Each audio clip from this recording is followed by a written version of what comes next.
Hello everyone, welcome back to my channel Medico's Guide. This is Dr. Ida Khan and today we'll be talking about cerebral palsy.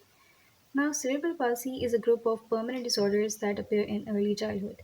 It is characterized by developmental delays, impaired muscle tone, and movement difficulties. And it is the most common motor disability in childhood.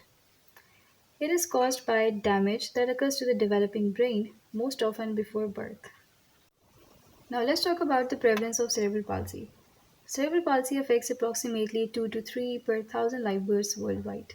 The prevalence varies depending on the region, with higher rates in low and middle income countries. Now, let's talk about associated complications.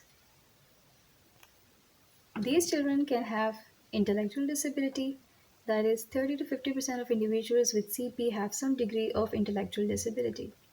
Seizures, 30 to 50% of individuals with CP experience seizures. Then vision and hearing impairments. Many individuals with CP have this problem.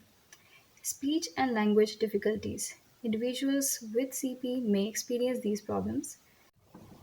Orthopedic problems, muscle imbalances, spasticity can lead to orthopedic problems such as hip dislocation and scoliosis. Then nutritional and gastrointestinal issues. Individuals with CP may experience feeding difficulties, constipation, and other gastrointestinal problems. Now let's talk about associated handicaps. These individuals may suffer from perceptual defects or agnosias.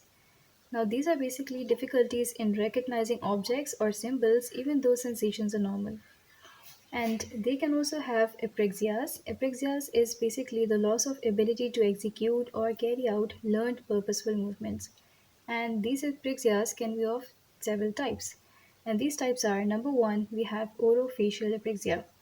Orofacial apraxia is inability of a person to follow through on commands involving face and lips motion. For example, coughing, licking the lips, whistling, or winking. And this is also known as orofacial apraxia. Now let's talk about construction apraxia. Construction apraxia is inability to copy, draw, or build simple figures.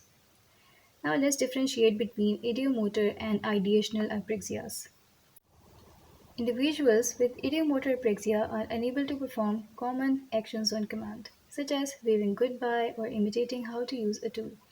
They may make errors when holding or moving a tool. However, they can move automatically.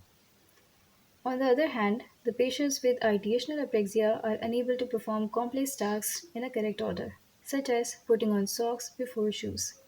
They may also have difficulty carrying out purposeful motor tasks on commands or automatically. For example, they may strike a match on the wrong side of the matchbox. And this is also referred to as conceptual apraxia.